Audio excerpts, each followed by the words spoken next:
Petrus 5. 1 Bukan Petrus iblis 5 nomor yang disuruh 8. kasihilah sesamamu manusia.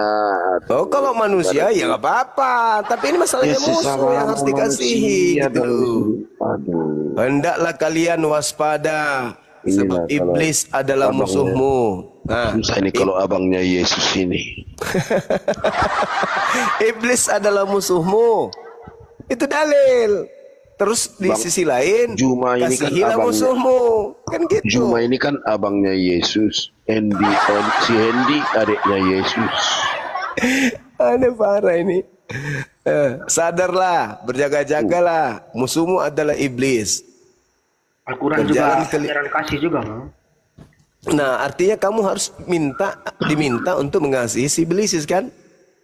Enggak, saya punya 2 ayat tandingan. Nah, silakan. Yang pertama di surat Asy-Syura ayat 40. Ini saya baca terjemahnya kan. Oh, kalau ini main ini. Kalau ini main ini. Ini jumpa. Ya, silakan. Saya baca Asy-Syura ayat 40. Saya baca terjemahnya. Surahnya salah, keliru itu. Asy-Syura tidak ada. ASY Syura ayat 40. Malah itulah ajaran kasih yang sesungguhnya itu. Tapi kalau aku lihat, kalau Bang Juma ini lebih condong lagi kepada ajaran Kristen daripada ajaran Islam. Menurut aku ya.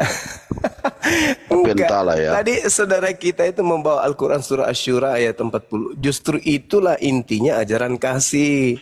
Kalau yang kalian punya itu palsu. Coba saya bacakan semua dengar. Dan balasan suatu kejahatan adalah kejahatan yang serupa.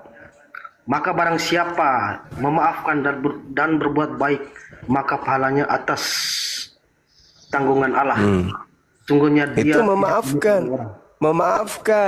Berarti sama lah. Memaafkan itu. Beda. Yang dimaafkan ini kan orang yang berbuat zalim. Sedangkan kamu diminta mengasihi iblis. Beda kelas, Bang. Ada satu lagi di sini surat apa lagi? Fusilat. Apa? Fusilat ayat 34. Alamak. Ya, apa ya tulisannya seperti ini. Tidak sama kebaikan dengan kejahatan. Tidak sama kebaikan dengan kejahatan. Tolaklah dengan nyambungnya di mana? Tolaklah kejahatan dengan perilaku yang lebih baik sehingga orang yang ada itulah ajaran kasih yang sebenarnya. Sama saja nih dengan yang tadi kan? Tidak, kalau di kitab kamu itu mengasihi musuh. Nah, kau baca ayat berapa tadi? Ayat berapa kamu bawa? Fusilat 34. Fusilat ayat 34. Nah, kau baca 36-nya. Wa imma situ. Wa imma yanzagannaka minasyaitan nazgun fasta'izu billah innahu huwas samiul alim. Dan jika setan mengganggumu dengan suatu godaan, maka mohonlah perlindungan kepada Allah. Sungguh dialah yang maha mendengar, maha mengetahui. Itu. Kalau kalian tidak, kamu disuruh mengasihi. Beda kita. Sekarang kita coba pakai contoh kasus, kita pakai coba pakai contoh kasus tadi. Kalau sama Kristen kan nggak ada setan. Iya, karena sesamanya setan. Nggak ada setan. Manraseng utai. Mana ada setan? Iya iyalah. Kau tidak percaya? Iblislah yang menjadi bapakmu. Dan kau mau melakukan keinginan-keinginan bapakmu. Sejak kapan ada setan? Yang mau Yesus itu disalib, Bang, mereka ini adalah anak-anak setan. Itu dalil. Di Al-Quran malah mengajak jadi teman nih, Bang, di surat yang saya baca tadi. Kalau kami maafkan saja, terjadi teman yang setia di sini. Musuh diajak, Pak. Coba saya baca surat. Saya baca ulang surat Fusilat ayat 34. Tidaklah sama kebaikan dengan kejahatan. Tolaklah kejahatan dengan perilaku yang lebih baik sehingga orang yang ada permusuhan denganmu serta-merta menjadi seperti teman yang sangat setia. Nah, ini malah perampok disuruh jadi teman yang setia di sini. Bukan Kan sama begitu. permusuhannya. Tidak sama, beda. Ketika dikatakan tidaklah sama kebaikan dan kejahatan. Tuh, sudah dijelaskan situ. Tidak sama kebaikan dan kejahatan. Tolak kejahatan itu dengan cara yang lebih baik. Sehingga orang yang ada rasa permusuhan antara kamu, orang yang membenci kamu tadi, ketika kamu tolak dia, kamu perbaiki dia dengan cara yang baik, orang yang memusuhimu itu akan menjadi teman yang setia, menjadi orang baik jadinya. Oke, Itu ditolak. Kalau kamu terima. beda, kasihi musuh. Oke, sekarang itu saya terima. Itu dia Kristen. Kan pas kau bilang kan, Iya, dia lebih condong sama si Kristen kan. Ya, persoalannya contoh kasus yang tadi Bang Handi bawa itu, ketika misalnya ada perampok di tengah malam misalnya. Nah, berdasarkan ayat ini apa yang kita lakukan? Ajak jadi teman di sini. Gak ada ayat untuk perampok. Nah, maksudnya contoh kasus yang dibawa Bang Handi tadi. Contoh Ada kasus bang, ada. Saudara, Bodoh-bodoh sama si Andy. Yesus itu Dibilang mengatakan, perampok. Yesus itu mengatakan ibunya yang melahirkan dia itu adalah perampok. Itu ajaran kasihmu itu. Bahaya tuh Yesus itu yang ada dalam Bible tapi ya. Penjelasan Bang Suma ini saya terima, hanya Bang Handi tadi bawa langsung ke contoh kasus perampok. Nah kan saya tidak terima tadi. Kalau penjelasan Bang Suma saya masuk di akal itu. Sama bercocok. Tapi Yesus mengatakan ibunya perampok, gimana itu? Namanya abangnya Yesus. Jangan terlalu dicampur-campur dulu, diam dulu. Iya, Yesusnya mengatakan ibunya itu adalah pencuri, perampok. Itu apa ajaran kasih yang kayak gitu? Yesus mengatakan ibu yang melahirkan dia adalah pencuri. Itu kasih itu bang, yang kayak gitu. Di mana lagi itu ayatnya? Yohanes 10 nomor 8. 3 kali Yesus ini memang. Tapi ya apakah itu benar sabdanya ya tanya Bible. Kejam itu. Ibu yang melahirkan kalau gitu, banyak mau nanya. Iya, iya. Iya. Pembunuhan Yesus di tiang salib itu ajaran kasih atau ajaran kejam? Itu ajaran setan. Coba Martin jawab, Martin. Yang lain. Pembunuhan Yesus ajaran kasih apa ajaran kejam? Ya orang-orang yang tidak percaya yang membunuh dia kan? Bukan dia yang mengajarkan. Siapa yang perencananya? Maaf. Yang siapa menerima, perencana itu? Ya, sorry. Yang merencanakan iblis. Dan perlakuan itu ke semua nabi, bukan ke Yesus saja sebenarnya. Nah, sekarang siapa yang menerima upah, menerima hasil dari rencana pekerjaan iblis ini? Ayo. Bukan rencana iblis. Rencana iblis itu. Iblis itu hanya diperalat untuk menggenapi segala sesuatu yang sudah ditetapkan. Yang itu ketetapan siapa? Itu. Yang memperalatnya siapa? Ya Sang Maha Pencipta lah. Jadi siapa lagi? Oh berarti Dia Tuhan turunkan hukum. Ya. Itu kan dia menurunkan hukum. Ketetapan yang Dia harus menurunkan terjadi hukum, sama jangan dengan membunuh. bencana. Sama dengan Malahan bencana. kok dia dibunuh. Dia merencanakan kita dibunuh. ya betul. Ya, oke. Ini ketetapan Tuhan dalam Bible memang penyalipan itu ketetapan Tuhan. Itu tak ada yang bisa. Tidak ada yang bisa. Tapi di mana dalilnya bang? Nubuatannya ada. Bible itu ketetapan Tuhan. Salib itu ketetapan Tuhan, itu di mana dalilnya coba? Ya tapi kan nubuatan-nubuatannya ada. Yesus juga menyatakan anak manusia akan diserahkan ke tangan orang-orang jahat. Dan tidak ada seorang pun yang bisa mengambilnya. Kecuali aku memberikannya. Anak manusia itu anak Allah yang disalib. Anak manusia dibilangnya. Oh berarti yang mati ini anak manusia. Ya sudah pasti anak manusia yang mati. Oh, jadi dosa-dosa kalian itu ditanggung oleh manusia. Manusia yang suci. Manusia yang suci. Ada tambahannya lagi. Manusia suci menjadi korban untuk dosa-dosa manusia kotor. Bukan. Hah? Tidak. Jadi? Tanyalah Tuhan, jangan saya tanya. Kamu kan abangnya Yesus. Masa abangnya Yesus? Makanya jangan modal congor tulang. Baca dulu Bibelnya tulang. Yohanes 13 nomor 2. Juma ini bagaimana? Kamu Ya, udahlah lanjut. Kamu ilmunya Juma ini, coba cara menghadapi. Pusing dia abang gue ini, pusing abang. Enggak lah, enggak boleh diambil terlalu serius lah yang diskusinya. Besok kita enggak jumpa lagi kalau main kasar-kasaran kan. Iya betul. Kita dudukan aja perkara yang sebenarnya berdasarkan data kan gitu. Betul ya?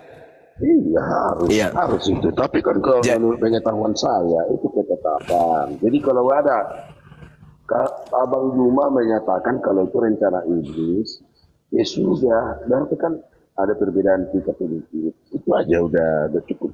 Ngotot-ngotot gitu. Ya kalau abang ini mengatakan bahwasanya itu ada rencana dari Tuhan, tapi yang mengeksekusi iblis, betul? Ya kalau lihat dari kronologisnya semua iya. Nah sekarang iblis ini bagi Kristen pahlawan atau bukan? Pahlawan bagi yang menyatakan pahlawan. Enggak, pada faktanya.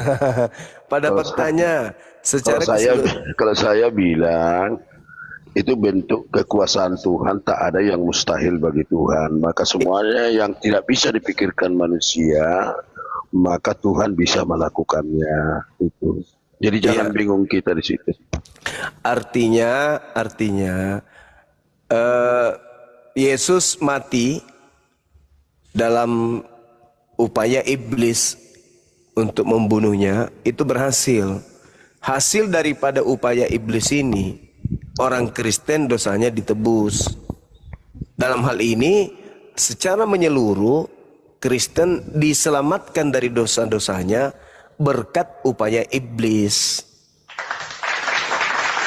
Itulah kata iblis kan, itu kata iblis. Tapi datang Tuhan, aku pandai kata iblis kan.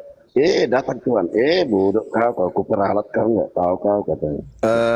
Iya, mau tidak mau, seperti apapun logikanya kemudian mau tidak mau iblis. Kau kuperalat, nggak tahu kau iblis katanya. Iblis ini diperalat, diperalat untuk menyelamatkan Kristen. Berarti bagi Kristen harus mengakui iblis ini berjasa bagi keselamatan Kristen.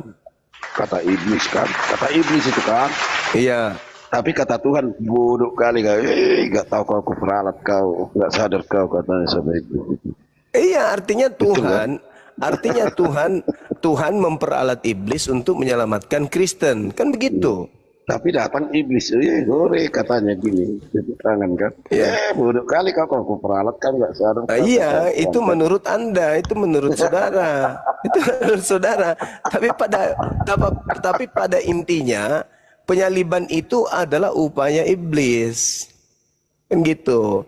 Artinya bahwasanya Kristen ini mau tidak mau suka ataupun tidak, penyaliban yang terjadi di dalam tradisi Yahudi terhadap Yesus itu adalah upaya iblis, dan ternyata itu adalah jalan keselamatan untuk Kristen. Begitu. Tapi beginilah dulu, aku kadang-kadang ada juga yang ganjil dalam pikiranku. Apa itu bang? Entar dulu, saya simpulkan dulu bang. Jadi si Bilisis, pelaku kejahatan, masuk adiknya Yesus. Dengar dulu bang, si Bilisis pelaku kejahatan, pembunuh Yesus di tiang salib, menurut Kristen harus dikasihi. Itu kesimpulannya. Iya. Enggak sabar adiknya Yesus. Ada yang ganjil dalam pikiranku seperti ini. Apa itu bang? Keselamatan itu bagi orang-orang yang mampu melakukan perilaku daripada Yesus. Selain daripada itu tidak ada. Kalau masalah penyaliban itu hanya dengan ketetapan Tuhan dari pelanggaran yang dari pertama, konsekuensi pelanggaran dosa itu manusia akan mati kalau kematian Yesus. Tetapi keselamatan bukanlah salib menurut saya, tetapi orang yang mampu melakukan, mempraktekkan apa yang dilakukan oleh Yesus. Nah, saya setuju kalau itu. Saya setuju kalau itu. Kan nggak salah aku bilang kan, ini satu abangnya Yesus, satu adik. jadi sekarang begini Bang, kalau yang abang ini sampaikan itu betul, besok hari orang Kristen ini kan ajaran kasih tuh, Kristen ajaran kasih. Besok hari ketika saudara ketemu dengan iblis, apalah yang saudara akan katakan kepada iblis? Tapi kalau saya bilang, kurasa abang cuma nggak percaya ya. Ya. Kalau orang kesurupan dia lari, nilai lihat aku aja lari. Lari. Nggak, maksudnya contohnya kalau adalah kerasukan, ada kesurupan gitu. Iya. Dia lari sama aku, nggak bisa melihat aku. Iya. Jangan bilang jumpa maksudku. Apalagi mau jumpa. Iya, itu tidak mungkin itu. Maksud saya gini, ini kan tadi sudah Anda akui bahwa upaya penyaliban itu adalah upaya iblis.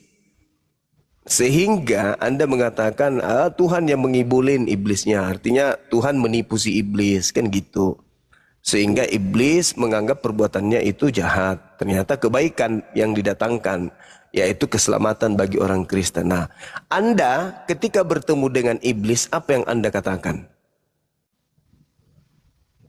Terima kasih. Tidak akan bisa bertemu dengan iblis. Enggak, maksud saya, apakah Anda mengucapkan gitu apakah Anda mengucapkan terima kasih banyak kepada iblis yang sudah berjasa ini, atau Anda pun ikut menertawakan seperti dengan Tuhan Anda menertawakan iblis? Coba jawab dulu Bang Kris dulu ngantuk. Ngantuk Bang Kris. Ngantuk Bang Kris. Merokok pakai lubang hidung Bang Kris sambil ini. Sama saja kalau kita buat ini perlu waktu ini menjawab nih. Buat perbandingan juga sama saja kalau di Islam kan tanpa iblis Isa tidak bisa selamat loh. Tanpa iblis Islam tidak bisa selamat. Iya. Bagaimana ceritanya? Yang mengangkat Nabi Isa alaihissalam adalah Allah yang menginginkan. Harus ada penggantinya dulu kan? Harus ada penggantinya dulu. Oh bukan, itu makar yang mereka lakukan. Disebabkan karena mereka makar terhadap Nabi Isa alaihissalam. Jadi keterangan muncul belakangan, datang di abad ke-7. Sebenarnya yang mereka salib itu bukan Nabi Isa, tetapi orang yang diserupakan. Kenapa? Karena mereka sangat zalim. Mereka pingin kali membunuh Nabi Isa itu. Sehingga Allah menyelamatkan nabinya. Dan pembunuhan itu harus terjadi. Penyaliban itu harus terjadi. Tapi konsep daripada Tuhan adalah, di dalam Amsal 21:18 kan jelas itu kan, bahwasanya yang disalibkan adalah orang yang fasik, yang disalibkan itu adalah sang pengkhianat. Kan itu, orang benar diselamatkan dan yang menjadi penebusnya adalah orang fasik. Amsal 21 nomor 18. Kan begitu poinnya. Nah, sehingga ketika Yesus orang benar ini dianggap harus disalib, harus dihakimi, harus dibunuh, ya Elohim tidak tinggal diam dong. Dia akan menggenapi ucapannya bahwa saya Tuhan akan menyelamatkan orang benar, akan menyelamatkan orang yang jujur dan menggantikannya dengan orang fasik dan pengkhianat. Itu aja dulu Anda pikirkan. Iya. Maka pengkhianat itu kan sering diarahkan ke iblis, itu kan Yudas itu kan. Nah itu dia. Nah artinya kenapa tidak diselamatkan saja Isa itu? Harus ada orang sebagai penggantinya. Artinya bahwa tanpa iblis ini Allah tidak bisa menyelamatkan Isa. Kenapa tidak langsung diangkat saja, diselamatkan saja? Mesti ada penggantinya lagi di situ.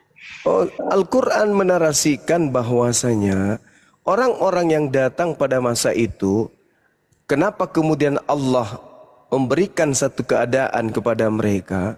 Di dalam Al-Quran diterangkan, akan aku palingkan dari tanda-tanda kekuasaanku orang-orang yang menyombongkan diri di bumi tanpa alasan yang benar. Kalaupun mereka melihat setiap tanda kekuasaanku, mereka tetap tidak akan beriman kepadanya.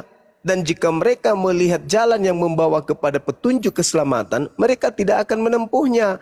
Tetapi jika mereka melihat jalan kesesatan, mereka menempuhnya. Yang demikian itulah adalah merupakan karena mereka mendustakan ayat-ayat aku dan mereka selalu lengah terhadapnya. Kan Nabi Isa datang. Nabi Isa datang mengajarkan firman yang benar itu begini, begono, begini, begono, begini, begono. Tapi karena mereka selalu menolak. Ketika dikasih petunjuk, Nabi Isa membangkitkan orang mati dan seterusnya. Petunjuk itu datang kepada mereka bahwa betul-betul Nabi Isa ini adalah Nabiullah, utusan Allah. Tapi mereka menolak. Sehingga apa? Allah membalas itu. Allah membalas makar yang mereka lakukan. Itu alasannya. Begitu juga cerita di dalam Bible ini. Di dalam Yohanes 8 itu kan jelas. Kalau engkau adalah keturunan Abraham, tentu engkau tidak akan berusaha membunuh aku. Sebab pekerjaan yang aku lakukan adalah pekerjaan yang tidak dilakukan oleh Abraham. Aku menyampaikan seperti ini, Abraham pun tidak lakukan, tapi aku lakukan. Tapi kenapa kamu berusaha ingin membunuh aku? Karena kamu tidak beroleh firman di dalam dirimu. Begitu saudara. Nah, sehingga karena mereka bikin makar, apa yang terjadi? Ya salah satu di antara mereka yang menggantikan Nabi Isa. Siapa suruh membikin makar? Ya itu dia persoalannya, menggantikan tadi itu yang saya persoalkan Bang.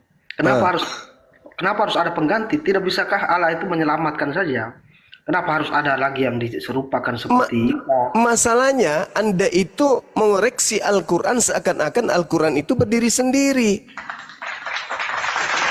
Coba Anda, keadaan yang ada pada masa itu, coba jangan pakai Al-Quran dulu. Keadaan yang ada pada zaman itu. 1, mereka membuat kesaksian palsu. 2, mereka membuat tipu muslihat. Mereka dengki, mereka sepakat hanya oleh karena mereka kemudian ingin agar terhindar dari penjajahan, penindasan bangsa Roma, mereka sepakat membunuh Yesus. Pertanyaannya, apa kesalahan Yesus itu? Kenapa mereka ingin membunuh Yesus? Kesalahannya apa?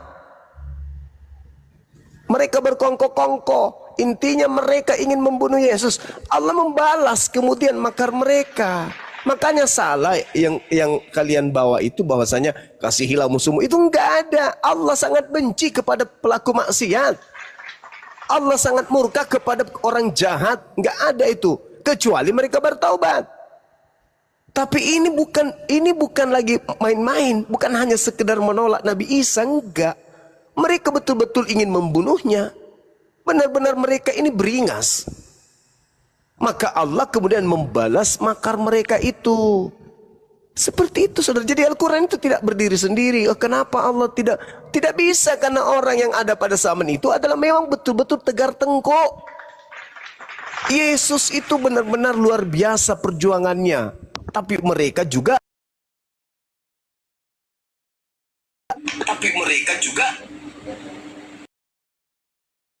bayangkan aja itu. Coba Anda lihat. Seorang Nabiullah, seorang utusan Allah, Anda katakan dia suci. Diperlakukan seperti apa menurut saudara?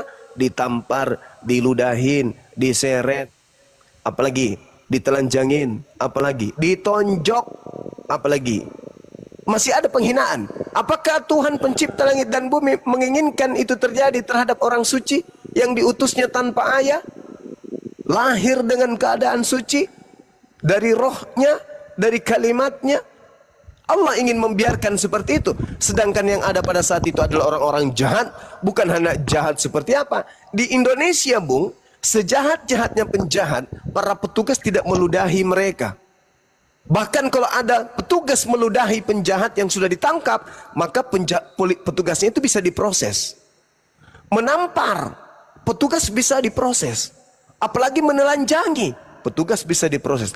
Tapi yang terjadi terhadap oknum ini, wow, na'udzubillah, summa na'udzubillah. Apakah Tuhan hendak kemudian membuat orang yang dikasihi diperlakukan seperti itu? Tidak. Siapa yang melakukan itu? Orang-orang Yahudi. Jangan orang-orang Yahudi. Barusan lagi kita bercerita tentang iblis. Nah itu dia makanya orang-orang Yahudi, iblis yang melakukan itu. Iblis yang melakukan itu. Nah sekarang jangan kalau kasih musuhmu terus ke iblis ya bang. Sekarang permasalahannya udah adalah masuk ke penyalipan orang sekarang Yahudi. Permasalahannya adalah ketika Tuhan sendiri berfirman, jangan kau membunuh orang yang tidak bersalah. Keluaran 23 nomor 7 nomor 8. Jangan kau membunuh orang yang benar. Apakah masuk rasio saudara? Tuhan yang melarang membunuh orang benar, Tuhan yang melarang kemudian membunuh orang yang tidak bersalah. Bahkan di dalam Amsal 6 nomor 16 dikatakan, 6 perkara yang dibenci oleh Tuhan, bahkan 7 kekejian di dalam hatinya, yaitu menumpahkan darah orang yang tidak bersalah. Kok tiba-tiba Tuhan sendiri yang kerjasama iblis? Tapi kan yang melakukannya iblis. Yang melakukan iblis juga. Berarti Tuhan Anda lebih iblis daripada iblis. Kenapa? Lu kenapa? Kenapa? Orang benar kenapa dibunuh? Iya yang bunuh iblis. Atas dasar siapa perintahkan? Ya atas dasar itu tadi, karena perilaku itu tidak mungkin dilakukan oleh manusia. Iya gimana ceritanya abang ini? Berarti iblis itu dibawa kuasa, dibawa perintah Tuhan Anda. Nah, iblis, sedangkan Tuhan yang berfirman, manusia yang dibawa saudara, iblis. Saudara, manusia dibawa perintah iblis. Yesus berkata, iblislah yang menjadi bapakmu. Ya itu dia, makanya kalau manusia membangkang terus yang mana Yesus, yang mana yang Anda katakan Tuhan ini di sini pada saat Anda mengatakan iblis tertipu oleh Tuhan. Tuhan yang mana, sementara iblis ini bapaknya juga adalah iblis. Ya makanya Tuhan tidak kan ada. Memang kita coba dulu Bang Juma. Aku mau bertanya begini. Coba, silakan. Supaya nanti Juma bisa menjelaskan. Ya, silakan. Ketika malaikat itu dibuang dari surga yang tidak taat kepada Tuhan. Ya, terus manusia pun yang di tempat yang suci dibuang karena berdosa. Maka hubungan bumi seluruh dunia ini boleh kita bilang itu putus hubungannya dengan Tuhan. Gimana ceritanya? Maka iblis karangan dari mana itu menyusupi Bang? Abang, karangan tapi dari mana itu? Coba dulu Bang. Pertama kan manusia kan diciptakan suci. Tapi kalau melanggar ketetapan Tuhan, maka manusia diusir ke bumi. Iblis pun diusir ke bumi. Iblis telah bersekongkol dengan manusia untuk melakukan pemberontakan terhadap Tuhan. Itu dulu kita bicarakan maksudku. Terus kan dari manusia, dunia ini kan tempat buangan orang berdosa. Itu maksudku. Terus maksudnya abang ini Tuhan itu sudah tidak lagi menginginkan. Makanya itulah peran-peran Tuhan itu mengwahyukan kepada nabi-nabi supaya memerintahkan kepada manusia itu. Berarti penguasa dunia ini siapa? Iblis, penguasa dunia ini iblis. Catat itu Bang. Kita bilang tadi. Catat itu Bang. Catat itu. Penguasa dunia ini adalah iblis. Oke? Fase berikutnya yang Anda harus pahami ketika Anda sudah mengatakan bahwa penguasa dunia ini adalah iblis, fase berikutnya adalah si iblis yang penguasa dunia ini pernah membujuk Yesus untuk menerima kuasa itu. Betul? Pernah. Tapi kan tidak mau Yesus kan? Yesus nggak mau kan? Jangan mencobai Tuhan Allahmu. Iya, Yesus nggak mau kan? Tidak mau, secara tidak langsung dia mengaku. Berarti pada saat itu, sabar. Berarti pada saat itu Yesus bukan penguasa dunia.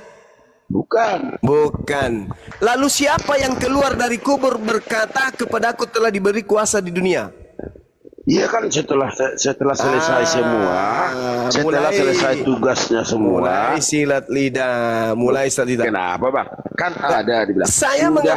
Saya mengatakan ketika Anda memasuki fase di mana Anda mengakui penguasa dunia itu adalah iblis dan Yesus pernah diserahkan kuasa itu tapi Yesus menolaknya. Sekarang ada yang keluar dari kubur mengaku kepadaku telah diberi kuasa. Tetapi sudah genap semua yang tertulis Bang. Itu menurut saudara. Iya. Itu menurut bukan saudara. Menurut saya, menurut Alkitab. Saudara, kalau sudah digenapi dengan kematiannya, bahwa setelah dia mati dosa-dosa dihapuskan, lalu untuk apa lagi dia mengajar ke Paulus? Untuk apa lagi dia ngajar ke Lukas? Apalagi kepada Yohanes? Untuk apa? Itu semua manusia sudah dilepaskan kutuk. Kutuk sudah dilepas. Lo yang intinya daripada pembicaraan kita, maka Tuhan tarik menarik dengan penguasa surga, penguasa surga tarik menarik kepada manusia. Sebentar Bang. Sebentar Bang. Silakan. Penguasa surga tarik menarik kepada manusia dengan penguasa dunia. Terus yang mempengaruhi manusia kan dipengaruhi Tuhan. Terus dipengaruhi iblis. Terus yang keluar dari kubur untuk mengambil pertanyaan kembali. saya, Bang.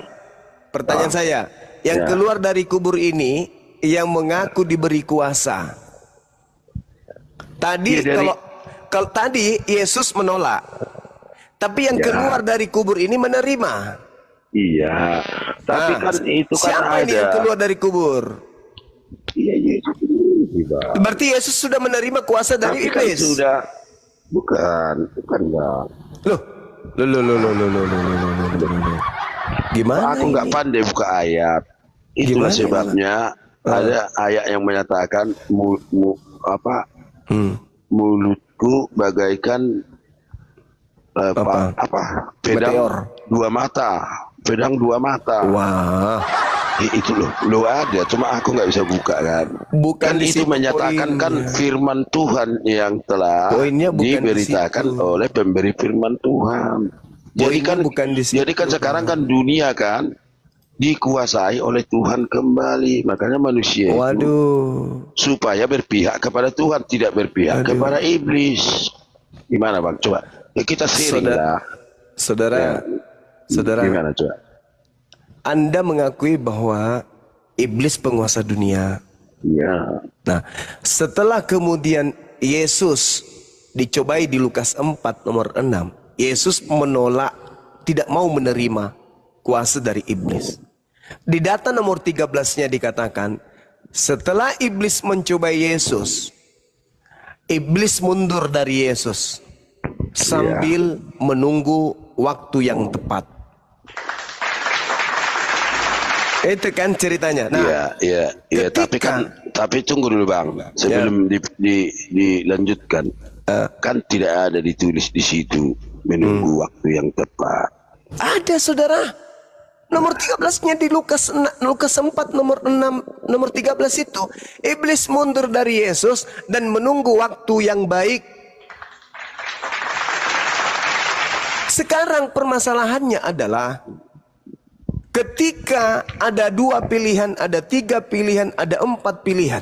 Menurut saudara nih, iblis yang lihai dan melihat karakter-karakter utusan Tuhan, sampai-sampai dia mendeteksi apakah betul ini anak Tuhan atau bukan.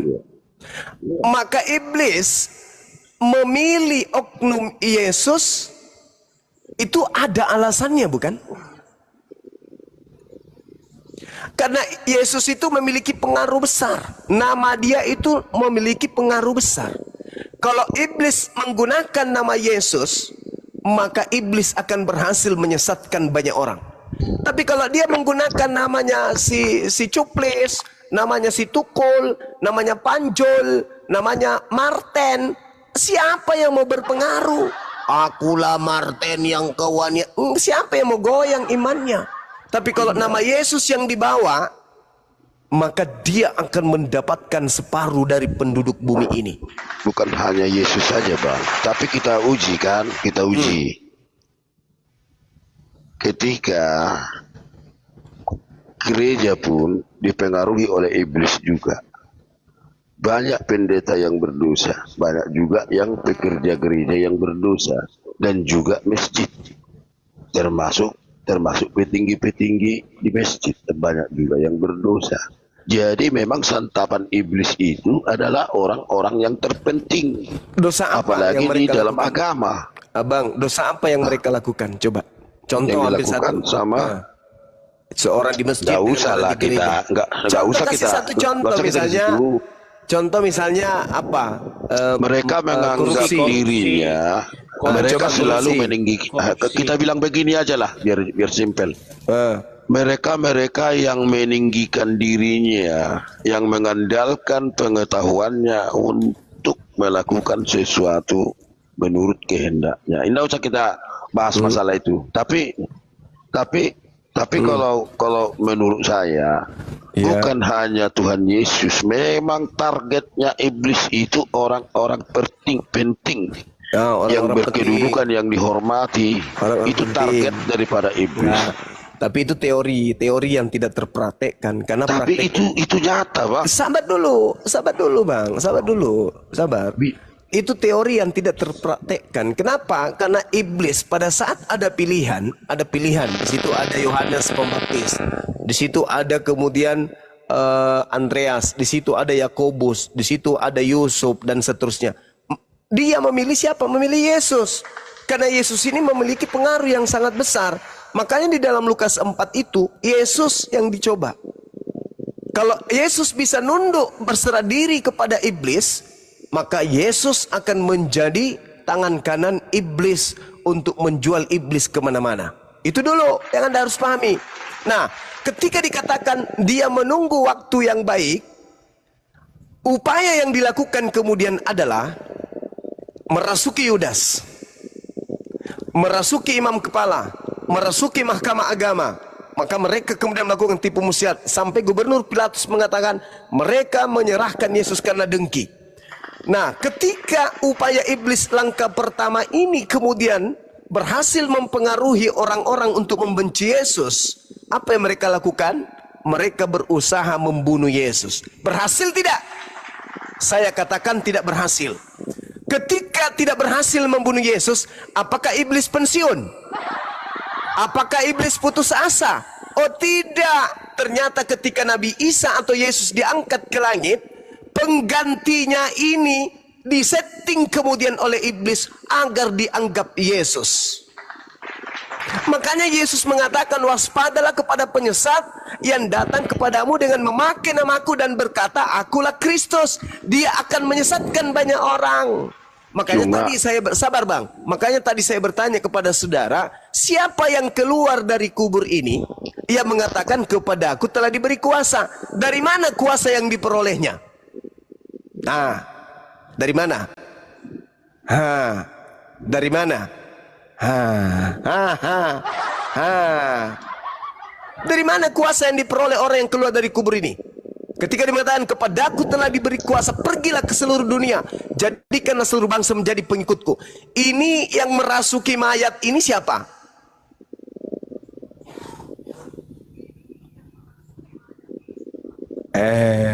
Gimana, Bang? Tapi kan begini, Bang. Jadi begini, Bang. Aku kurang setuju dengan sesuatu yang menjadi boleh kita kategorikan dalam zaman sekarang, di zaman modern ini, bahwa di dalam penyalipan itu terjadi penipuan. Saya tidak bisa, pikiranku nggak bisa menerimanya gitu. Apa itu? Menerima apa, Bang? Menerima kalau Yesus itu diganti. Oh, tidak bisa. Yudas. Kenapa Abang bilang? Iya, silakan, ini kan pikiran saya. Iya, saya kan. Silakan. Karena begini, di dalam keterangan dari Bang Juma tadi, di sana telah terjadi kronologis penipuan terhadap orang-orang banyak, apalagi saksi mata pada waktu itu. Apakah mungkin sang pencipta itu melakukan penipuan? Itu bukan penipuan. Ini yang menjadi pertanyaan dalam pikiranku maksudku. Astagfirullah. Obatilah dulu pikiranku dalam hal ini. Iya. Coba.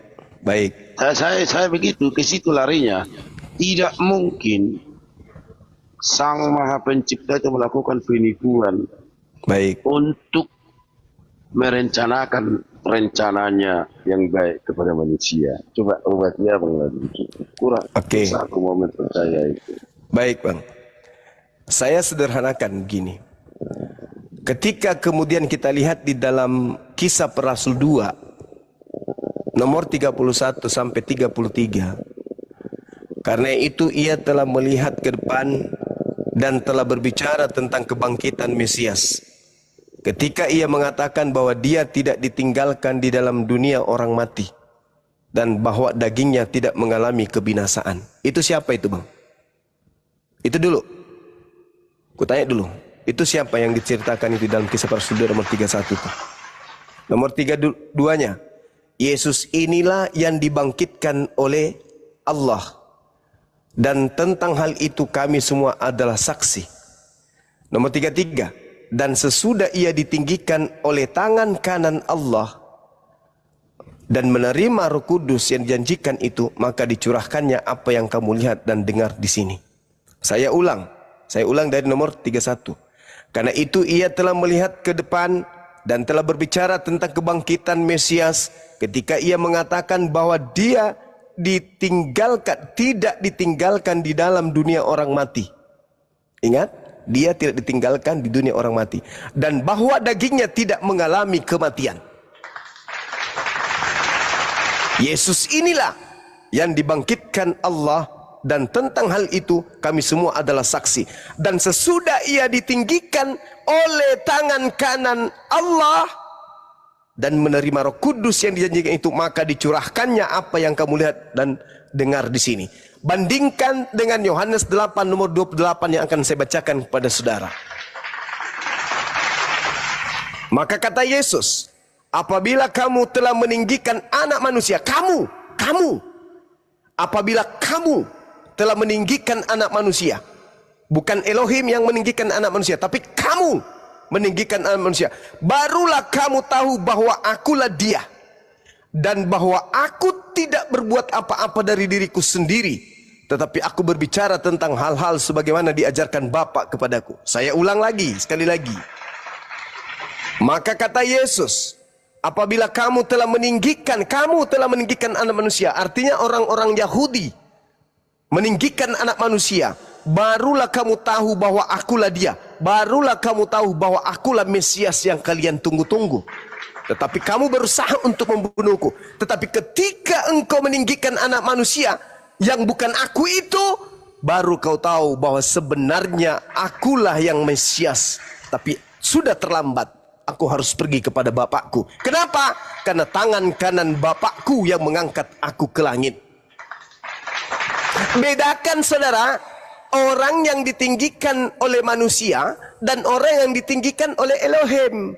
Apa kata iblis? Jika engkau adalah anak Elohim, jatuhkan dirimu ke bawah, sebab ada tertulis, Elohim akan mengutus tangan kanannya untuk menatang engkau di tangannya agar kakimu tidak terantuk kepada batu.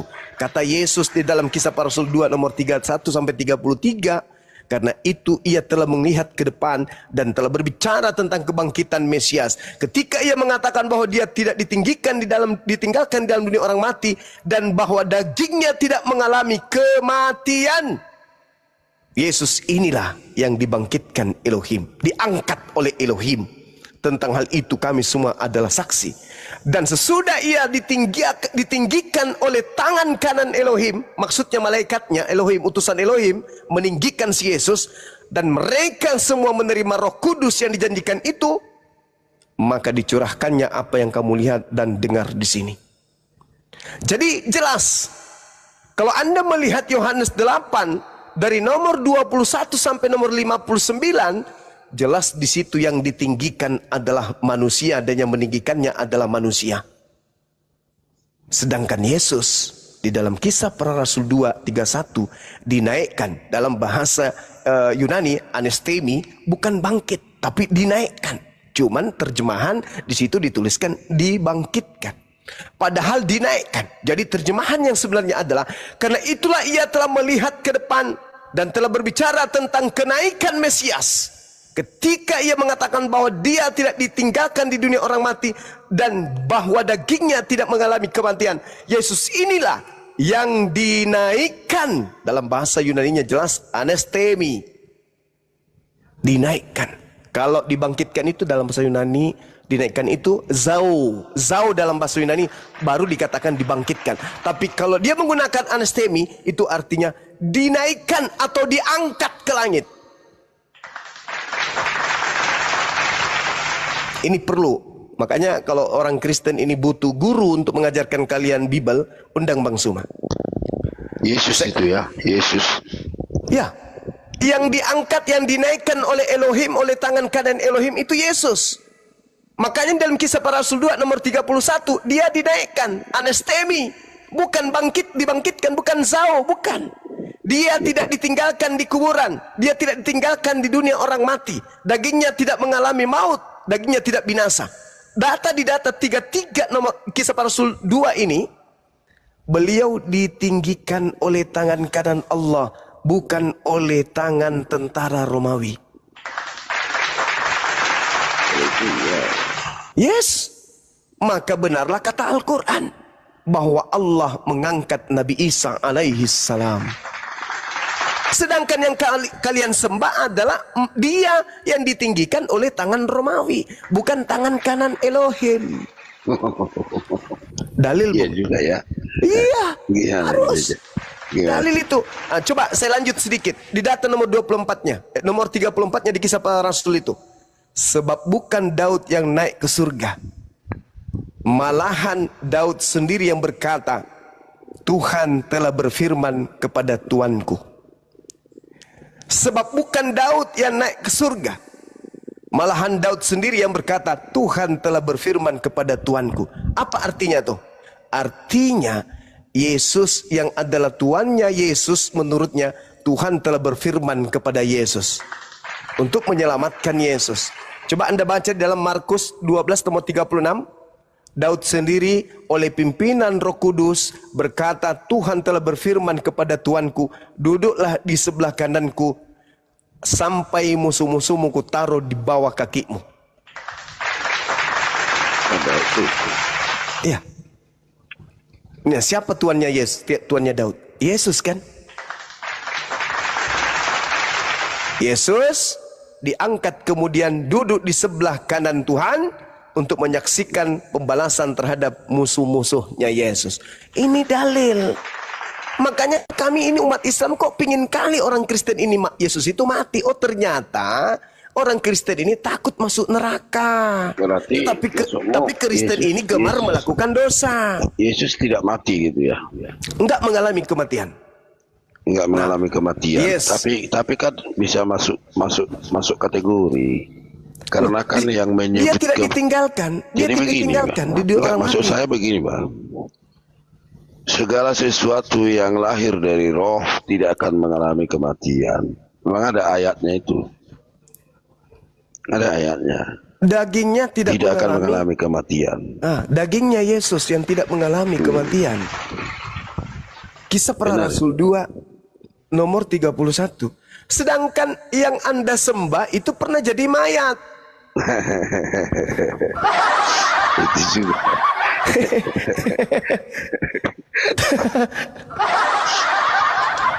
Jadi benar. kalau dia tidak jadi mayat, kan dia kan belum berkuasa atas maut. Makanya Paulus berkata dalam Roma 14 nomor 9, kalau Yesus ini harus mati supaya dibangkitkan untuk menjadi Tuhan bagi orang Kristen. Sayangnya Yesus yang asli tidak mengalami kematian. Itu kan penjelasan. Kalau Paulus itu kan penjelasan. Penjelasan dari kronologi semua yang terjadi. Jadi maksud saya kan begini Pak Juma. Iya gimana? Yesus itu kan harus jadi penguasa di surga, di bumi, dan di alam maut. Ketika Bang Juma menyatakan kalau dia tidak mengalami kematian, tapi sebetulnya boleh masuk akal, tapi begini, kematian ini kan hanya bagi manusia. Kita yang menyatakan kematian itu. Mungkin Tuhan tidak pernah menyatakan kematian, karena dia maha hidup, ya kan? Dia maha hidup. Jadi kalau kita manusia memang mungkin bisa saja kita menyatakan mengalami kematian. Tetapi yang lebih menjadi fokusnya daripada kronologis kejadian ini, dia harus jadi penguasa di surga, penguasa di bumi, dan penguasa di alam maut. Ketika kalau dia tidak mengalami kematian seperti yang tertulis itu, maka belum sempurnalah kekuasaannya. Kira-kira begitulah. Tapi jangan tuh aku Bang Juma, enak kali memang masih banyak lagi lah udah. Abang lama kali datang. Ya. Iya Bang, saya habis ngantuk kali aku Bang. Sama Bang Krisna. Oke, Saudara Kris. Iya. Menurut saudara Yesus mengalami kematian? Iya, kalau sesuai surat Maryam ayat ini cocok nih. Artinya Yesus mengalami kematian? Iya. Berapa kali Yesus mengalami kematian? Ya sekali. Sekali. Kenapa Yesus disebut mati? Karena rohnya keluar dari jasad. Tidak dijelaskan juga sih. Iya, kematian itu terjadi pada manusia karena rohnya keluar dari jasadnya, betul? Iya, menurut iman. Oke, baik. Yesus mengalami kematian menurut versi Kristen. Kemudian setelah mengalami kematian, rohnya kembali setelah 3 hari ke jasadnya. Betul ya? Iya, betul. Nah, setelah itu, Yesus mengalami kematian lagi enggak? Enggak dong. Ya, kalau kepercayaan kami tidak. Nah, Yesus terangkat lengkap dengan daging. Ya, betul. Yang datang kepada Paulus lengkap daging atau cuman roh saja? Tidak dikatakan roh juga, hanya suara yang didengar itu. Suara. Ada daging nggak di situ muncul? Tidak ada. Tidak ada. Kalau rohnya Yesus datang ke bumi, jasadnya di mana? Ya kalau sudah sampai di surga kita tidak tahu lagi bagaimana teman-teman. Jasadnya di surga kan? Betul? Ya bisa jadi. Terus turun rohnya. Berarti rohnya Yesus meninggalkan jasad Yesus lagi. Terjadi nggak kematian lagi? Kalau menurut kepercayaan kami dia tidak harus turun, Bang. Dia tinggal bersuara saja dari atas. Yesus. Ya kan kalau saya buat perbandingan, ketika Musa mendengar suara Allah dari balik pohon, kan tidak perlu Allah turun ke balik pohon kan, cukup bersuara saja dari tempat. Itu Tuhan, itu Allah, itu Allah itu Bapa dalam konsep kitab saudara. Ini kita berbicara skala kemanusiaan Yesus, kan terangkat manusianya juga terangkat. Ketika roh turun ke bumi, jaraknya itu berapa mil? Ketika rohnya Yesus turun ke bumi, bertemu dengan Paulus, berarti di atas itu tinggal jasad. Ketika jasadnya Yesus ditinggalkan ke bumi oleh si roh, berarti mayat lagi di atas. Iya, kalau menurut saya tidak perlu harus turun, Bang. Dia tinggal dengan kuasa. Dia bisa melakukan itu. Tidak ada kuasa. Kuasa gimana ceritanya dia dengan jasadnya? Ketika jasadnya ditinggalkan turun ke bumi, maka Yesus mengalami kematian kedua. Itu turun ke bumi, Paulus hanya mendengar suara saja dan itu bisa. Bagaimana mungkin suaranya Yesus yang lengkap dengan jasadnya bisa kedengaran ke bumi kalau tidak diikutkan jasadnya? Bagaimana mungkin? Ya bisa saja atas kuasa Allah bisa jadi. Berarti atas kuasa Allah lagi. Yesus tinggal pensiun. Maka konsep itu tertolak demi akal dan demi dalil. Di dalam Kisah Para Rasul 1 nomor 11 dikatakan oleh malaikat bahwa Yesus yang kau lihat terangkat dari bumi ke langit akan datang kedua kalinya sama seperti engkau ketika melihatnya naik ke langit. Sekarang coba Anda buka di dalam Ibrani 10 nomor 12. Apa yang dikatakan kitab saudara itu? Kalau kita melihat dikatakan begini. Tetapi dia Yesus setelah mempersembahkan hanya sekali korban saja karena dosa, Yesus duduk untuk selama-lamanya di sebelah kanan Elohim. Duduk selama-lamanya. Berarti yang datang ke Paulus siapa? Tidak datang, dia hanya bersuara dari langit, dari surga. Berarti Yesus bersuara dari langit. Ya bisa jadi. Ada nggak nubuatan Yesus kalau dia akan datang dengan pola seperti itu? Persoalannya dia tidak datang, Bang. Berarti itu bukan Yesus. Enggak, dia bisa bersuara dari mana coba? Saya minta nubuatannya mana? Apakah itu harus ada nubuatannya dulu? Harus, karena dia menubuatkan tentang kedatangannya dan tata cara kedatangannya serta tanda-tanda kedatangannya. Dia dan malaikat telah membocorkan itu. 1 Kisah Para Rasul 1:11. Ketika Yesus datang menurut malaikat dia lengkap dengan jasad. 2 Yesus sendiri mengatakan tanda-tanda kedatanganku adalah langit tidak bercahaya alias gelap, bulan tak bercahaya alias tidak bersinar, kemudian bintang-bintang berjatuhan, apalagi kuasa-kuasa langit bergemuruh atau berguncang. Aku akan nampak di tengah-tengah langit, seluruh manusia akan meratap dan seluruh manusia akan melihat aku di awan. Seluruh manusia, itulah tanda kedatanganku. Kata Yesus, kalau ada orang yang mengaku bertemu dengan aku, tapi tidak ada tanda-tanda itu, jangan kamu percaya. Matius 24 nomor 23 sampai nomor 27. Camkanlah, aku telah mengatakannya terlebih dahulu. Jika ada orang berkata, bertemu dengan Kristus atau Mesias di padang gurun, bertemu dengan Yesus dalam bilik, jangan kamu percaya. Sebab kedatanganku nanti sama seperti kilat yang menyambar dari timur sampai ke barat, disertai dengan tanda-tanda. Matahari menjadi gelap, bulan tak bercahaya, bintang-bintang berjatuhan dari langit ke bumi.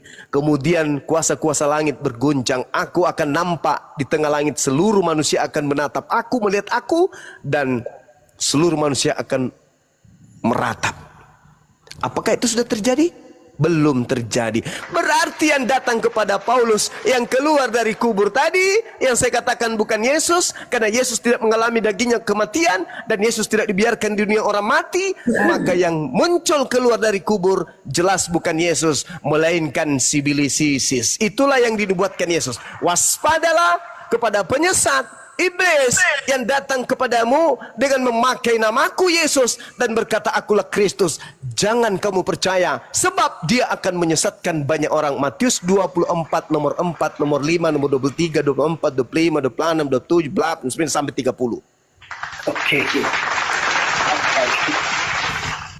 coba sekarang saya fokus ke mati 2 kali tadi Bang ya. Silakan. Nanti kan yang pernah saya dengarkan, Nabi Isa akan wafat di akhir zaman nanti, di kiamat. Yes. Nah, sekarang persoalan sekarang dia sudah diangkat ke langit dan dia ditidurkan, dimatikan di langit kan? Betul. Nah, ketika Nabi Muhammad melakukan perjalanan itu kan dia bertemu juga Nabi Isa di atas kan? Berarti sudah bangkit lagi itu Bang ya? Nabi Isa kan tidak mati.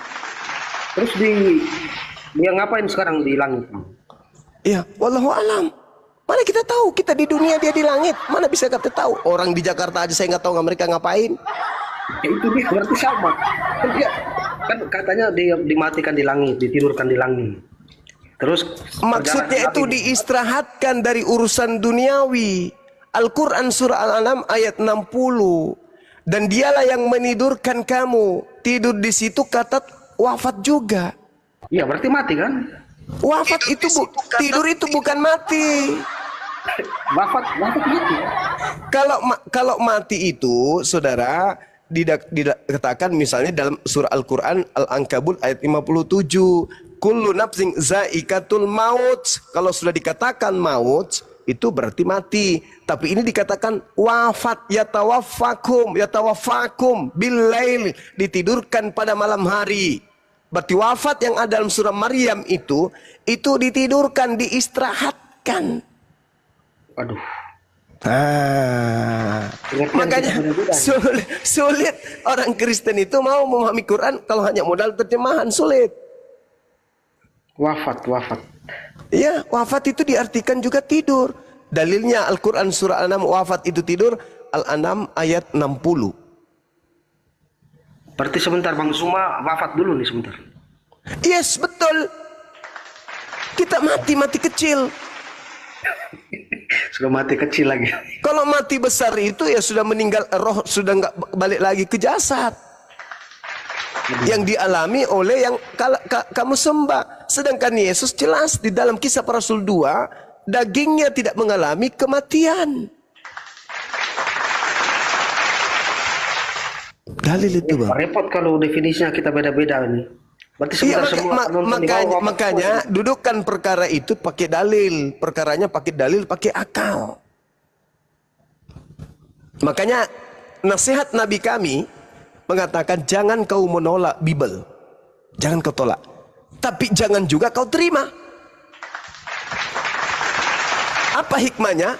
Oh, ternyata di dalam Bible itu ada ilmu, tapi kedudukannya bukan firman Tuhan. Makanya jangan terima, jangan kau tolak. Pelajari, baca, pahami isinya, silakan. Tapi jangan kau terima sebagai firman Tuhan. Dan jangan pula kau tolak sebagai karangan murni, karangan. Karena Allah mengatakan dalam Al-Quran bahwasanya mereka mencampur adukkan antara hak dan yang batil, antara firman Tuhan dengan karangan manusia. Ya ahlal kitab, lima talbisunal haqqa bil batil wa taktumul haqqa wa antum ta'lamun. Engkau tahu itu bukan firman Tuhan, engkau gabungkan dengan firman Tuhan. Mengapa? Itu kata Allah. Padahal kau tahu kebenaran itu. Nah, inilah kenapa disebut orang Yahudi itu bangsa tegar tengkuk. Gitu, tapi tidak semua, tapi kebanyakan dari mereka. Begitu saudara, mungkin teman-teman kita yang muslim masih ada yang monitor, silakan dilanjutkan materi ini. Bang Handi mungkin ada yang mau dipertanyakan, atau ada iklan dari Bang Kaisar atau dari Bang Ali. Silakan Bang Rizal. Hoi! Assalamualaikum Bang Andi. Assalamualaikum warahmatullahi wabarakatuh. Ya. Engkau kah itu Tuhan? Ya engkau itu? Ya Tuhan, engkau itu? Bukan. Bukan. Lanjut. Iya, hanya definisi kita soal wafatnya beda-beda, ini yang repot kita mau diskusi. Bentar dulu, Chris, iblis itu musuh atau teman nih, Chris? Bukan musuh, bukan teman juga. Terus apa dong si iblis itu? Musuh atau teman? Bukan musuh, bukan teman, dia penggoda. Dia apa? Penggoda. Menggoda siapa? Ya kita, menguji kita kan. Untuk berbuat apa? Jahat pastinya. Nah. Jadi iblis menggoda berbuat jahat.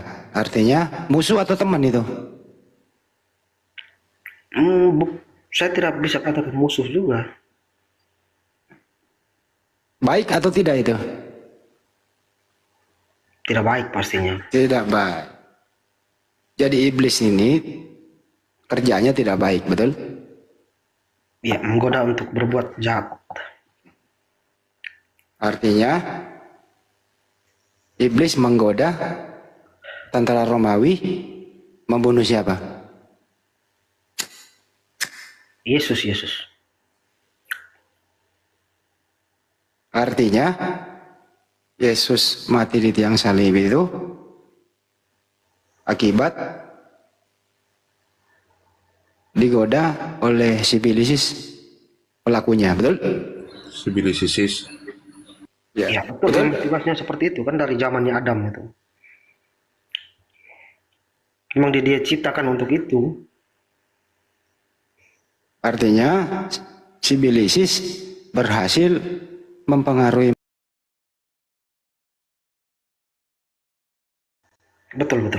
Betul.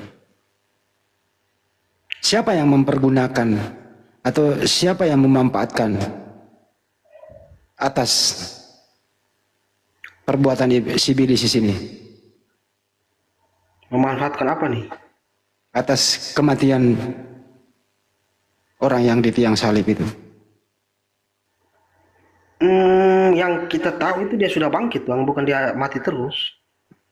Iya, nanti bangkit. Kan kalau tidak ada si iblis yang menggoda manusia membunuh, kan artinya tidak ada Kristen, betul? Tetap ada pengikut Kristus, tetap ada. Walaupun dia tidak mati. Oh, jadi Yesus itu nggak perlu mati, tetap ada Kristen. Ya, pengikutnya tetap harus ada. Nah, kalau begitu, menurut kamu, sebaiknya anak Maria ini disalib atau tidak disalib? Sebaiknya sih tidak. Sebaiknya tidak. Artinya yang disalib bukan anak Maria, toh? Betul? Ya tetap anak Maria lah. Tetap anak Maria yang disalib. Abang tanya seperti itu, kalau menurut saya sebaiknya tidak. Sebaiknya tidak. Peristiwanya kan sudah terjadi.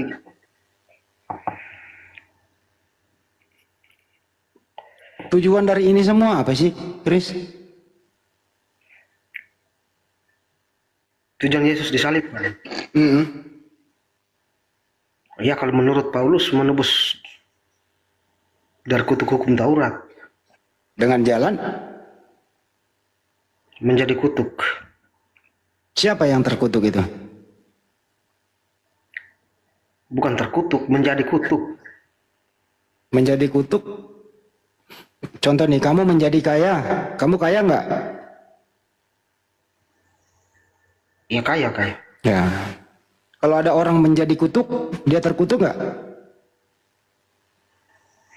Ya bukan saya terkaya juga. Kalau saya kaya, tapi bukan terkaya. Ya. Jadi yang digantung di tiang salib tidak terkutuk gitu? Ya justru di situ Paulus membela dia. Karena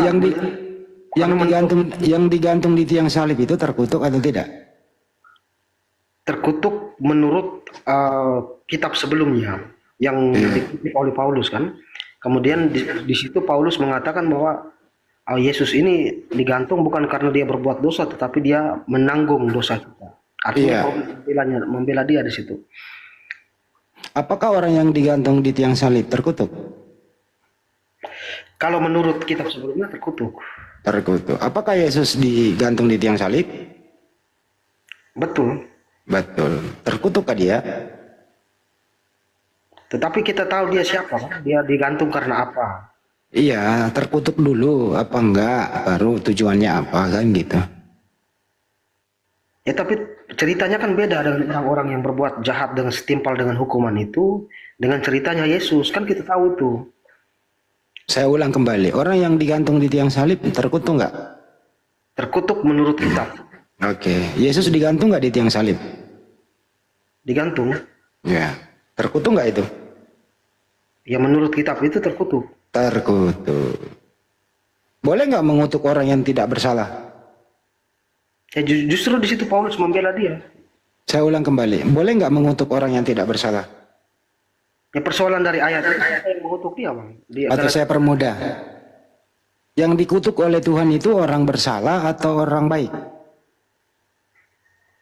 Orang bersalah lah. Orang bersalah. Yesus punya salah nggak? Tidak. Berarti yang mati terkutuk bukan Yesus, anak Maria, betul?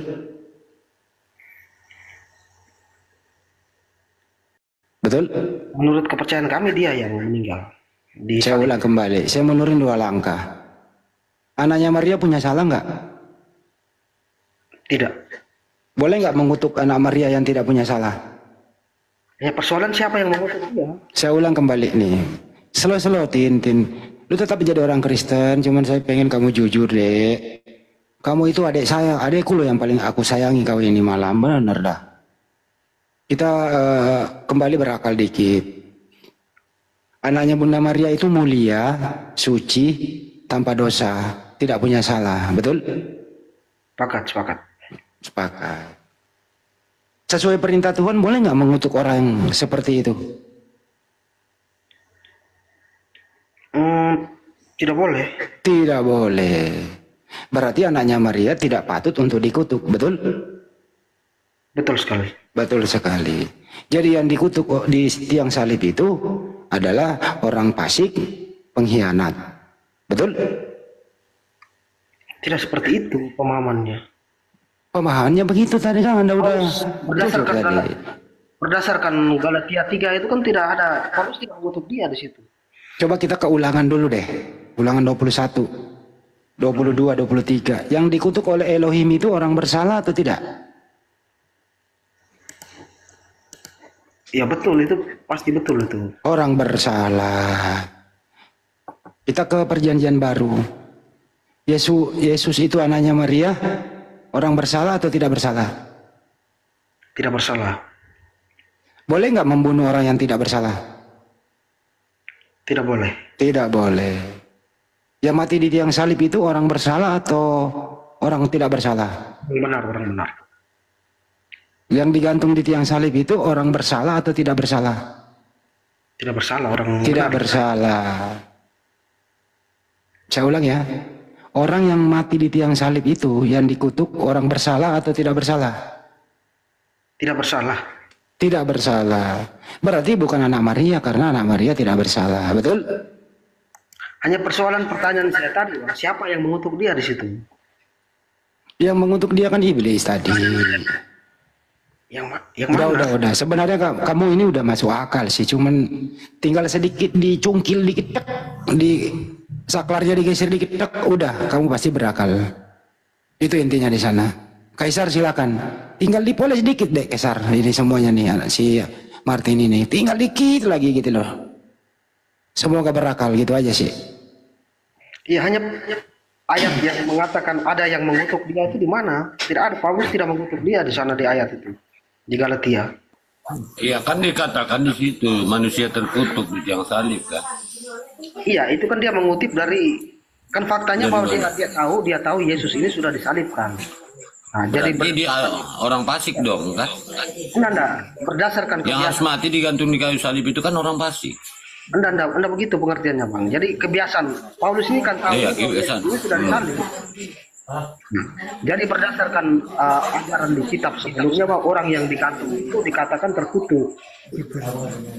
Faktanya Paulus tahu ya ini sudah disalibkan. Faktanya kan dia digantung sebagai manusia terkutuk di tiang salib. Bahkan Paulus mengajarkan bahwa hukum Tuhan ini adalah kutukan. Hukum Taurat itu kutukan di situ. Artinya Paulus mengajarkan untuk menolak hukum Tuhan sebagai hukum Taurat itu sebagai kutuk kepada manusia. Gini loh. Adakah? Ini loh, Tin, izin ya. Anak Maria itu, Tin, nih saya kasih pilihan dua ya. Anak Maria itu soleh atau fasik? Soleh. Soleh. Yang boleh dikutuk itu orang soleh atau orang fasik? Orang fasik. Oh, orang fasik. Berarti anak Maria orang soleh tidak boleh dikutuk, betul? Betul. Betul. Jadi yang mati terkutuk di tiang salib bukan anak Maria, betul? Akal dong. Akal dikit aja, akal. Oke? Yang terkutuk itu orang yang Udah cukup. Tinggal dikit akalnya ini Bang Ali semuanya teman-teman. Lanjut ya. Tinggal dikit lagi gitu loh. Dicungkil dikit selesai nih Bang. Bener dah. enggak, yang terkutuk itu orang yang mencoba Lanjut Kaisar. membunuh dia. Itu orang yang terkutuk yang Yudas dan kelompoknya itu. Jadi bukan Yesus yang terkutuk orang yang mencelakai dia. Akui sendiri bukan Yesus yang terkutuk, berarti bukan Yesus yang mati di tiang salib. Iya, Anak Maria itu.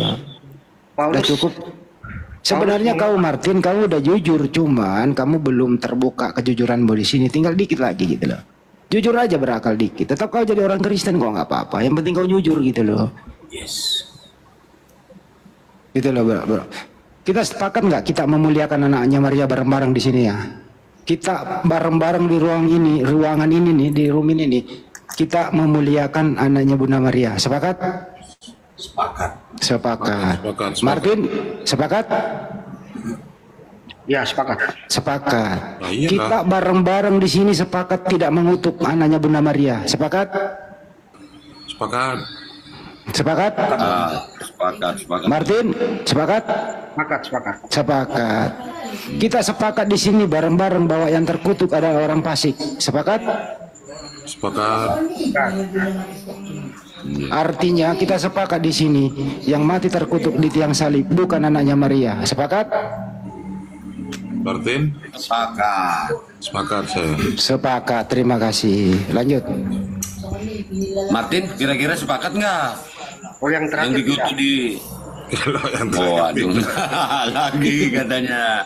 Aduh. Begini saja bang, begini. Yang lain sepakat, baru ini ya nggak sepakat lagi. Nah, Begini, iya. Gimana? Terus, lanjut. anggap saja Paulus belum mulai menuliskan kitabnya, atau anggap saja belum mendengar suara di padang gurun lah. Anggap saja Paulus belum mengalami peristiwa itu. Sekarang persoalannya, berdasarkan kitab Yesaya itu, Yesus ini dikatakan terkutuk atau tidak berdasarkan Yesaya itu. Sebelum Paulus menulis ini, kita pakai patokan di Gini. kitab. Saya bandingkan ajaran Paulus dengan Yesus. Ajaran Yesus itu Tuhan Elohim itu mengasihi Yesus. Sepakat? Sepakat? Sepakat. Ajaran Paulus itu tertulis ada orang yang mati terkutuk di tiang salib. Sepakat? Sepakat. Ya, yang mana yang bagus? Elohim menyayangi, Elohim memberkati Yesus, atau Paulus mengutuk Yesus? Yang mana yang Anda pegang? Opsi keduanya, Paulus tidak mengutuk Yesus. Galatia 3:13 apa yang nulis? Dia di situ kan Paulus mengatakan dia menjadi kutuk karena kita kan. Iya, berarti kau percaya toh ajaran Paulus? Nah persoalannya Paulus yang Paulus tahu itu kan dia sudah digantung. Saya ulang kembali, mundur 2 langkah. Ajaran Yesus, Elohim itu menyayangi Yesus, betul? Betul. Ya. Yesus berkata, Yesus dikaruniai, dia mengaruniakan anaknya yang tunggal, betul? Betul. Itu ajaran Yesus, betul? Betul. Elohim mengaruniakan menyayangi Yesus. Boleh nggak anak Elohim yang disayangi Elohim ini dikutuk di tiang salib? Boleh atau tidak?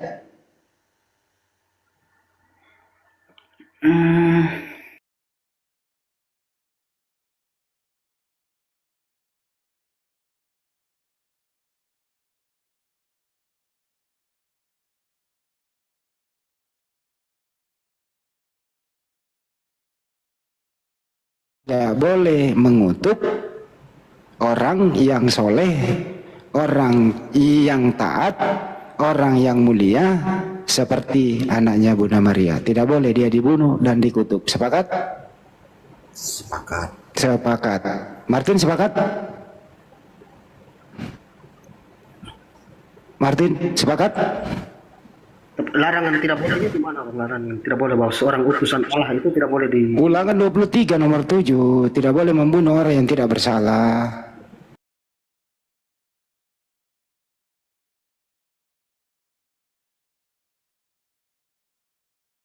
Dan komandemen itu 10 perintah Tuhan dilarang membunuh orang yang tidak bersalah. Sepakat? Tapi faktanya Sepakat. Yesus tidak punya salah, berarti tidak boleh dibunuh. Sepakat? Sepakat. Berarti yang mati di tiang salib adalah orang fasik yang banyak dosa. Sepakat? Jadi bukan Yesua atau bukan Yesus anak Maria yang mati di tiang salib. Sepakat? ketika saya menyepakati itu pun kan, tadi udah mulai dikit loh, mundur lagi gitu loh. Bantu saya dong. Aduh ya Allah, nih baunya. Begini Bang Andi, begini. Ketika Bantu saya. Siapa yang mau bantu saya bahasa Indonesia nih? Ketika saya menyetujui pernyataan Bang Andi bahwa yang disalibkan itu Yudas misalnya, nanti itu akan timbul. Saya nggak menyebut nama, saya menyebut ciri-ciri yang dikutuk.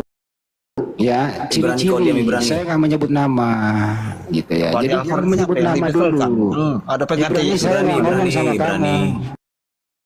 Saya nggak ngomong sama kamu lu. Hormati diri dan keluargamu, bro. Ya, di sini room terhormat. Hormati dirimu lah. Jangan kau pakai gayamu di rumah, orang tuamu lagi ngobrol sama orang tua di dalam rumah. Tiba-tiba kamu pulang ke rumah, banting pintu, banyak tamu di rumah. Jangan, sopan dikit, beradab. Ya, jangan ganggu. Contoh nih, orang tuamu lagi nerima tamu, asik-asik ngobrol sama orang tua, kok tiba-tiba datang nyelonong, gitu loh. Jangan. Hormati diri dan keluargamu di sini, oke? Gimana, Tin? Masihkah Anda ingin berakal, bro? Ketika saya misalnya menyetujui pernyataan abang bahwa yang disalibkan itu bukan Yesus,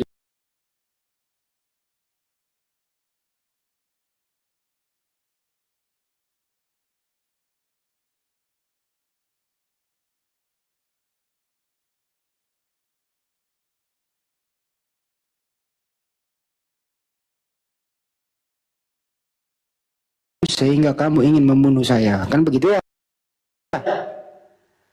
Jadi yang ingin membunuh Yesus itu adalah iblis, yang menjadi bapakmu, kan begitu, betul? Oke, baik. Nah sekarang misalnya yang disalibkan itu bukan Yesus misalnya ya. Bukan Yesus, orang yang diserupakan entah Yudas atau siapapun. Ya. Nah persoalan cerita di Alkitab itu ibunya meratapi peristiwa itu, mengikuti dia sampai digantung, disalib. Artinya bahwa di situ ibunya tertipu. Enggak seperti itu kisahnya. Ibunya itu udah tahu bahwa anaknya ini memang tidak diterima di tempatnya. Bahkan memang ibunya tahu bahwa anaknya mau dibunuh. Karena bukan Mesias yang ditunggu-tunggu, ada tentara Romawi yang berkuasa. Ibunya tahu. Makanya Yesua Amasya itu berdoa semalaman, bahkan malaikat memberi kekuatan berdoa agar doanya diterima. Ibrani 5 nomor 7, karena kesolehannya dia diselamatkan dari maut, doanya didengarkan. Artinya doa anak soleh ini yang namanya Yesus diijabah oleh Tuhannya sehingga diselamatkan dari maut. Artinya yang kena maut di tiang salib bukan anaknya Maria. Nah yang kau tuhankan itu, yang mati di tiang salib, bukan anaknya Maria. Silakan saja menuangkan dia, nggak masalah. Tapi jangan tuhankan anak Maria, bukan dia yang disalib. Sepakat? Hanya tidak ada datanya menjelaskan. Ya silakan Anda malam ini berganti Tuhan, bukan anak Maria, tapi Yesus yang lain. Yesus berkata, waspadalah terhadap Mesias palsu. Jadi yang Anda tuhankan itu bukan Mesias asli, tapi Mesias palsu yang dikutuk di tiang salib. Terima kasih. Lanjut yang lain. Saya mau minum kopi campur minyak rem. Tin, apa kabar Tin? Baik Bang. Bang Kaisar, Tin, apakah ada datanya? Ada datanya ketika misalnya Maryam ini menyampaikan atau Allah melalui Jibril menyampaikan ke Maryam bahwa yang disalibkan itu bukan anak.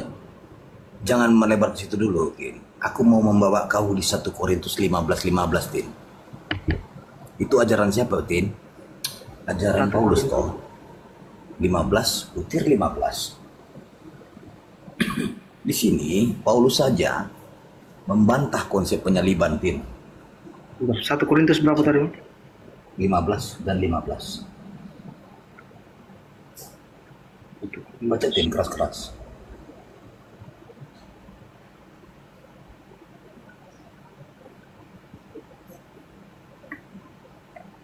Apa di situ ditulis, Tin?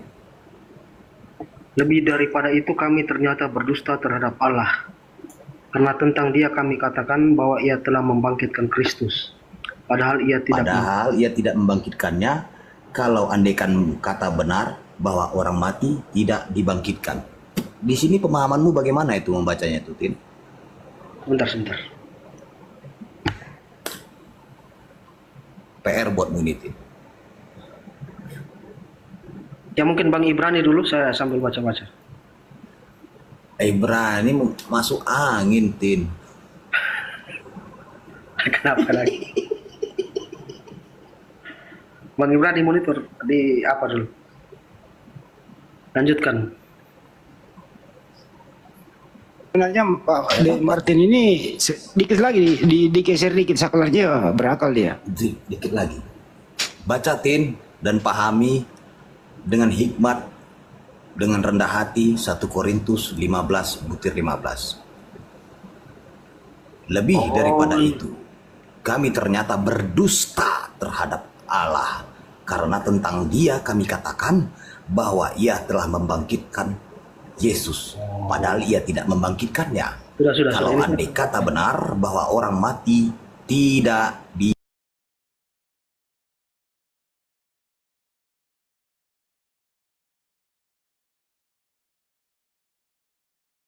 bahkan mati dan bangkit lagi pun tidak ada di sini, Tin. Ada. Ini ayat 14-nya begini, Bang. Tetapi andai kata Kristus tidak dibangkitkan, maka sia-sialah pemberitaan kami dan sia-sia jugalah kepercayaan kamu. Ya. Baca 15-nya. Baca 15-nya. Jangan kebangkitan. Baca 15-nya. Coba.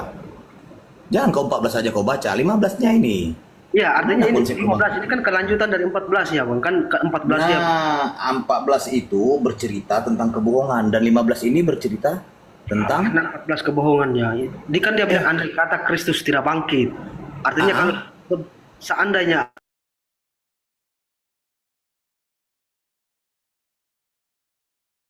telah berbohong terhadap Allah. Iya kan? Nyambungnya dari 14 ini. Lebih daripada itu kami ternyata berdusta. Ya, itu karena tentang dia kami katakan bahwa ia telah membangkitkan. Karena ingat, karena tentang dia kami katakan bahwa ia telah membangkitkan Kristus, padahal ia tidak membangkitkannya. Ya, tidak begitu pengertian ini. Jelas sekali pengertian.